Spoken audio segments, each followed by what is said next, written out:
Hello, everybody, and welcome to Morning Coffee Break. Today's Friday, June 18th. Hope everybody's doing good this morning. Currently it's 60 degrees. High today's 87.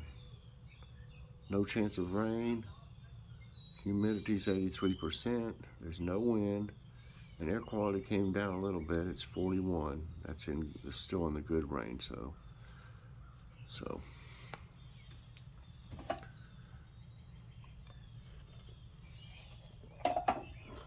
go out here and see how things are looking. Everybody's looking good over here.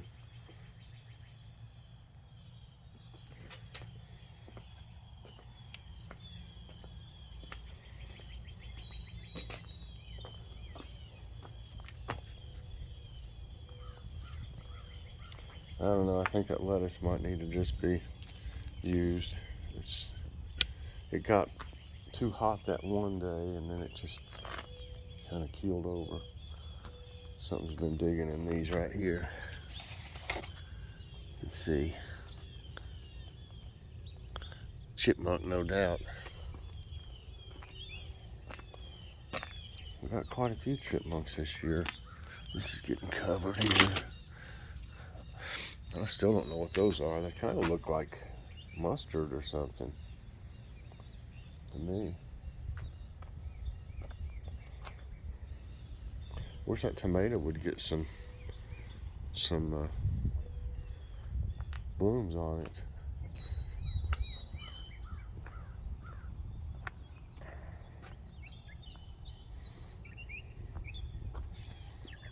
Wow.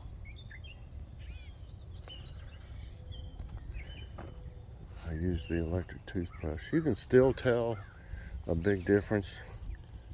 These three rows here are the ones I bought, and then look over here.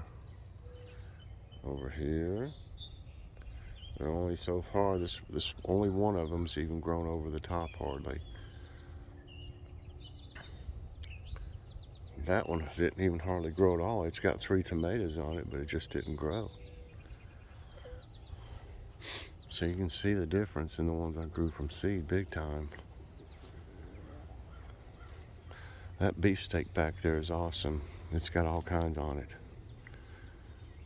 Let's see, the green beans are finally growing over to the top on one side of it anyway.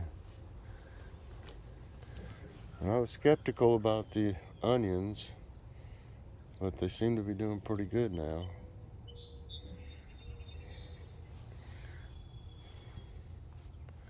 And these snow peas still need a little help whenever you can. See if I can get it to stick in there. There we go. That one right there. That one.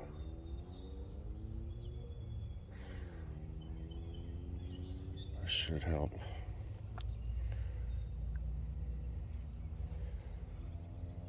I saw you can see a banana pepper right down there. So they're starting to get some. They're getting kind of shaded over here though from these big tall tomatoes.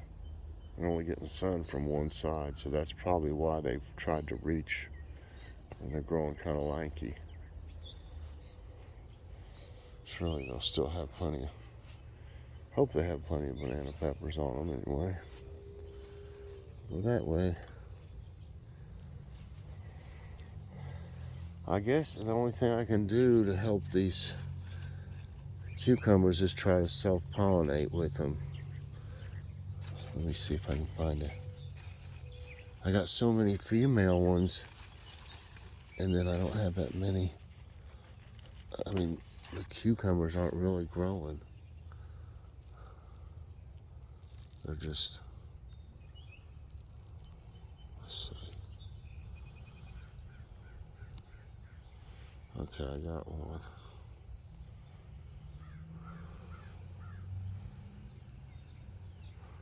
Let's see if I can open this up.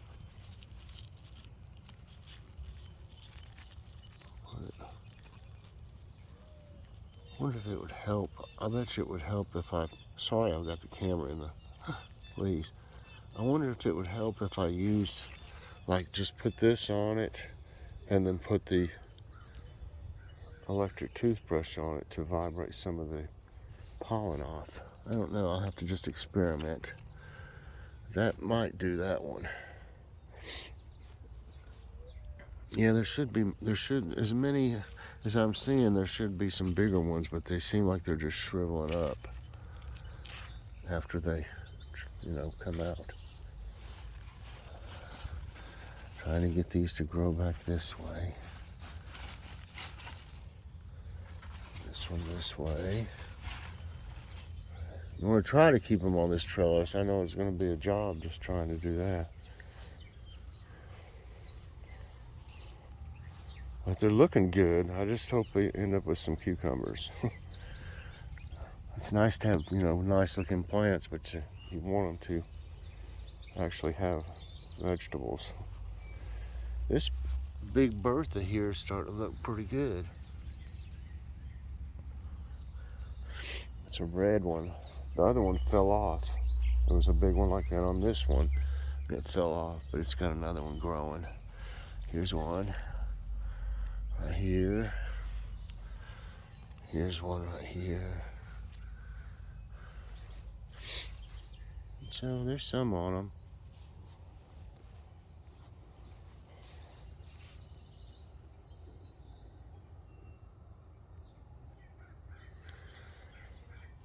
And then we got one eggplant. There's a nice bloom right there. I'll have to pollinate it today. Unlike some of the other blooms, the blooms on these will stay on there for a few days. See the little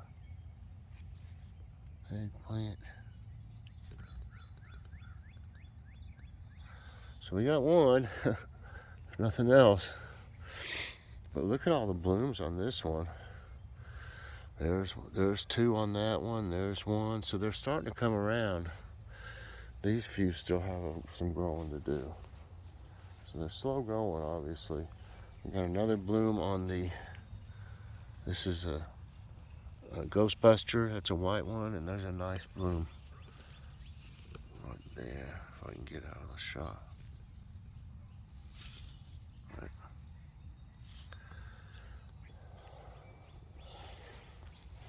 More flowers.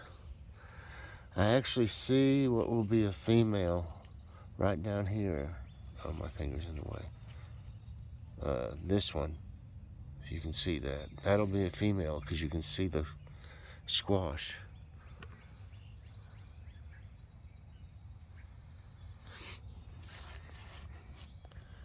No females yet though on these that have a bloom.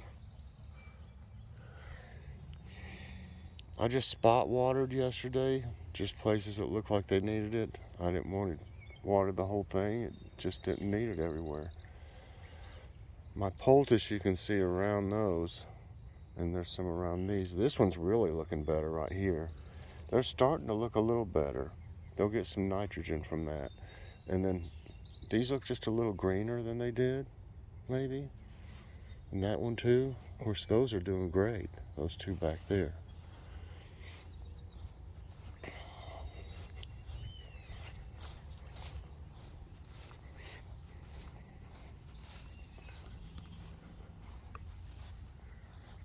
More of these are starting to bloom. This one's starting to here. Look at that.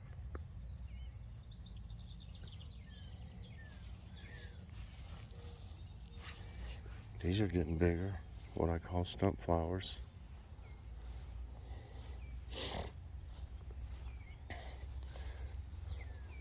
Joe's got from Joe's Garden and Bees, a good friend of mine, he's got an app that will identify plants.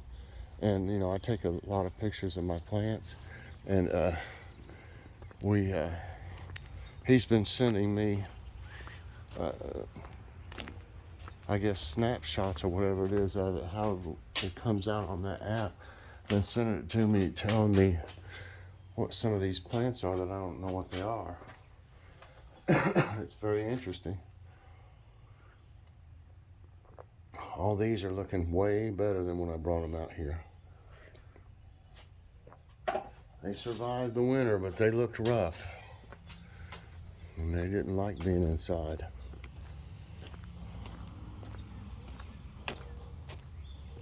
That one's okay over there. Just leave it go.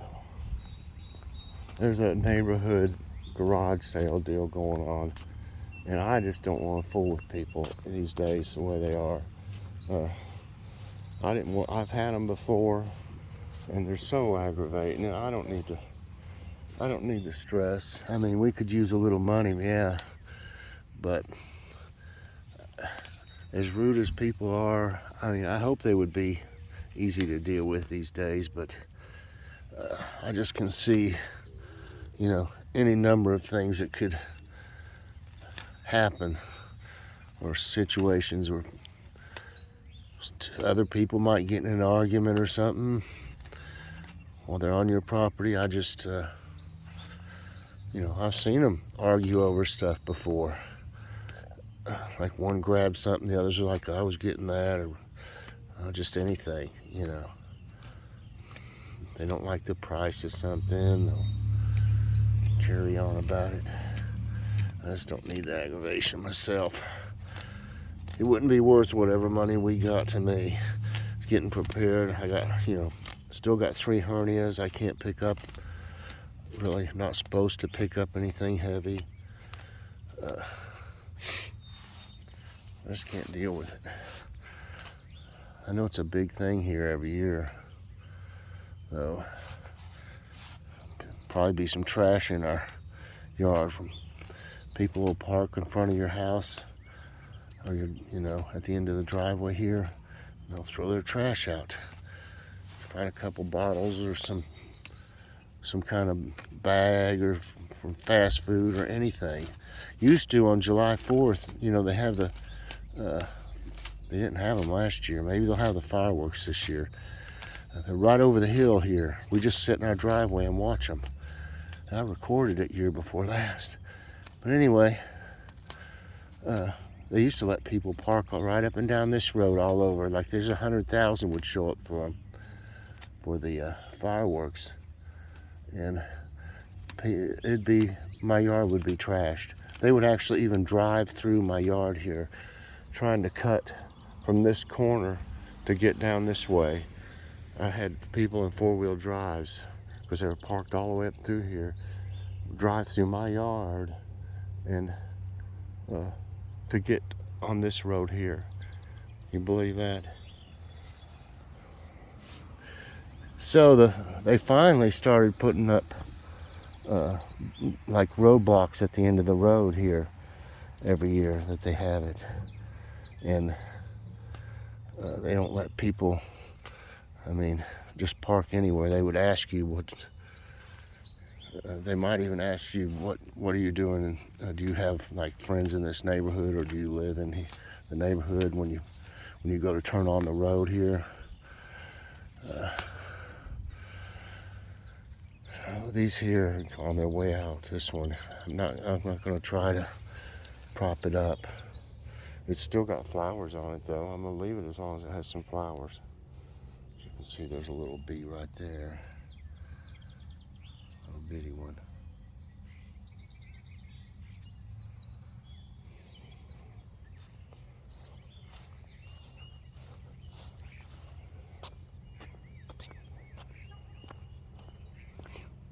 Yeah, more power to anybody that has a garage sale. I hope they're successful with it. This guy's back to not mowing his lawn over here across from me. I don't know what's going on.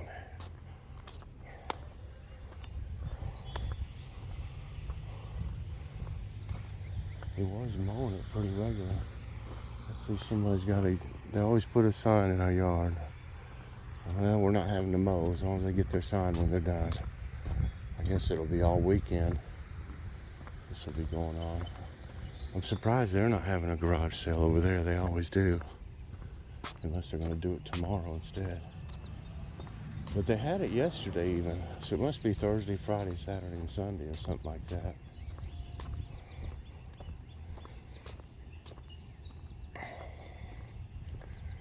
Let's see if I can get a picture of these birds.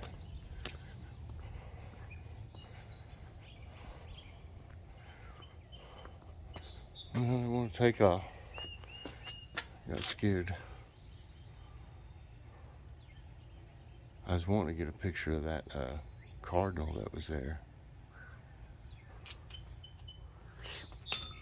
Look.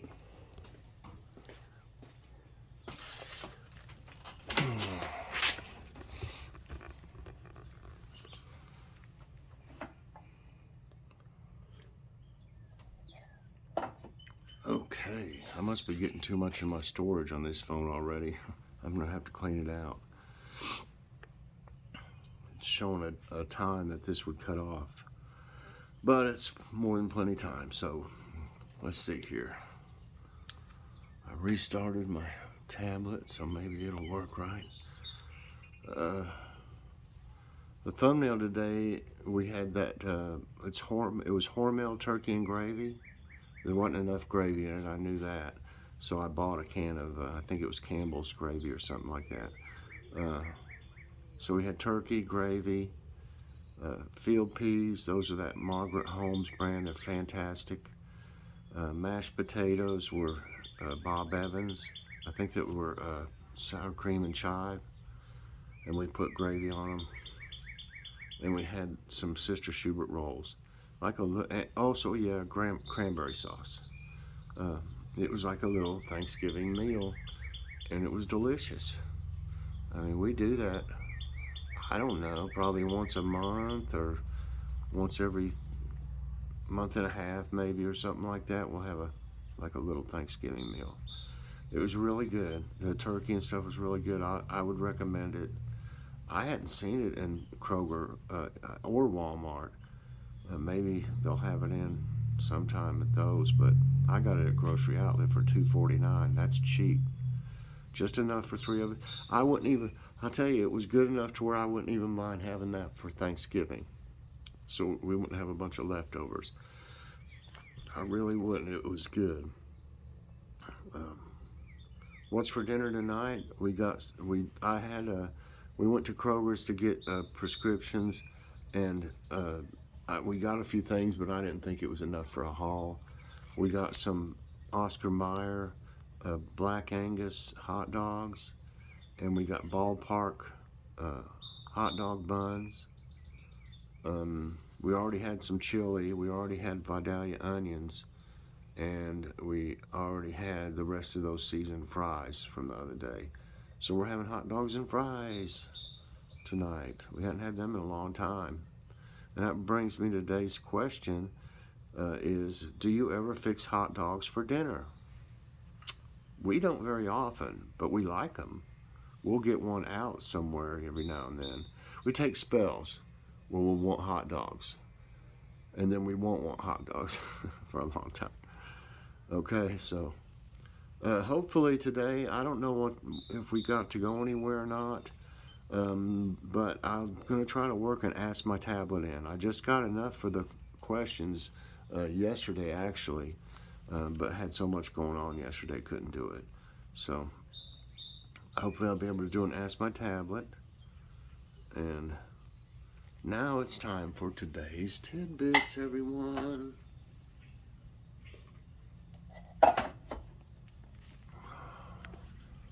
Okay, let's see. My painter might show up. I don't know. He slept half the day out here yesterday. I don't know if he was feeling bad. He said he didn't get any sleep the night before because he had a headache. I told him he needs to, he doesn't have insurance, but you can get help here. I mean, we've got a free clinic. You may as well plan on, sitting there. You may as well have your car picnic or something, because you'll be there for quite a while if you go. I mean, I've had to do it myself when I was uninsured at one point. I mean, I was there for like 4 hours to see somebody, and I think we did it. We also had to be a work-in with Logan over there one time. Took all day, but you know, they're busy because a lot of people don't have insurance. Anyway, I don't want to get off on a different subject. Here it is, the Great White Hurricane of 1888. The blizzard of 1888 was one of the worst blizzards in U.S. history. It struck on the night of March 11 and continued furiously for 2 days, dumping 60 inches of snow. It killed 400 people and inundated the northeastern U.S. Winds reached up to 60 miles per hour, creating drifts as high as 50 feet. Can you imagine? That's awful. New device uses lightning to study hurricane strength. Researchers at Marshall Space Flight Center are studying lightning to help forecast the intensity of incoming hurricanes. The team is using a new tool called the Geostationary Lighting Mapper, or GLM, on NOAA satellites for the study. The sensor's ability to detect flash location allows researchers to examine lightning from several new perspectives. Got enough initials in there. Erica, the driest place on Earth. I wouldn't want to live there, I'll tell you that. Too dry for me. Erica in Chile holds a record for the world's most prolonged dry period. The city received no rain from October 1903 to January 1918, which is more than 14 years, and faced a drought of 172 months. It is also the driest place on Earth, with just 0.3 inches of precipitation falling per year on average. Isn't that crazy? Wow, I couldn't stand that. I had to have some rain every now and then. The lowest temperature ever recorded in the U.S. The lowest temperature recorded in the United States is minus 80 on January 23, 1971 at Prospect Creek Camp near the Arctic Circle along the Alaska Pipeline. Alaska's north coast, which is along the Beaufort Sea, also experiences the coldest climate year-round in the U.S. Sicily's Etna volcano puffs out smoke rings. Mount Etna is one of the world's most active volcanoes, rising over 3,329 meters above the southeast coast of Sicily. Since erupting on November 11, 2013, it has been blowing out perfect smoke rings into the skies. Sometimes it sends out nearly hundreds of them within a few hours. The volcano has also coughed out hot clouds and fountains of lava. Yep. Soils with no life discovered for the first time. For the first time, scientists have found soils on the Earth's surface that appear to harbor no life. The soils were collected from the interior of Antarctica. This is surprising, as it was always assumed that microbes are tough and exist everywhere. The finding can help understand life on Mars, as the Antarctic soils are similar to Martian soils. What are the UFO-like clouds? Clouds that look like winds or UFOs are lenticular clouds formed where stable moist air flows in perpendicular alignment with the wind. They are a visible sign of mountain waves and indicate great instability in the atmosphere. They can result in very strong gusty winds on the ground. Great dimming mystery of Betelgeuse star solved. Betelgeuse is the 10th brightest star visible from Earth. Strangely, the star dimmed in October 2019, leading to speculations on whether it is going to explode. But now it has been found out that a dust cloud temporarily blocked the star's light. That dust cloud was formed when a massive star ejected a giant gas bubble. It burped. A massive volcano can form in Mexico any time now. Mexico is expecting a new potential volcano in the state of Michoacan due to heightened seismic activity. Between May 1 and June 8, the region had 236 low magnitude and 6 high magnitude quakes. The majority of the magma motions were horizontal rather than vertical, leading geologists to assume that the molten material would not rise to the surface. And lastly, 25 million in the West can face water shortage. The largest water reservoir in the U.S. just registered its lowest level since the 1930s. Power generation, evaporation, and climate change caused a drastic fall in Lake Mead's water level over the years. Nearly 25 million people depend on its water. This is a scary warning for the upcoming water shortage in the western states. Well, let's hope not, but that wouldn't be good at all. All right, everybody, that's it for today's Tidbits, and that's going to be it for Morning Coffee Break. I hope you enjoyed it. Please press that like button, subscribe if you haven't already, and hit that notification bell so that you get all my videos as soon as they come out. And share with someone today, please. Thanks for watching, everybody, and I'll see you later on. God bless.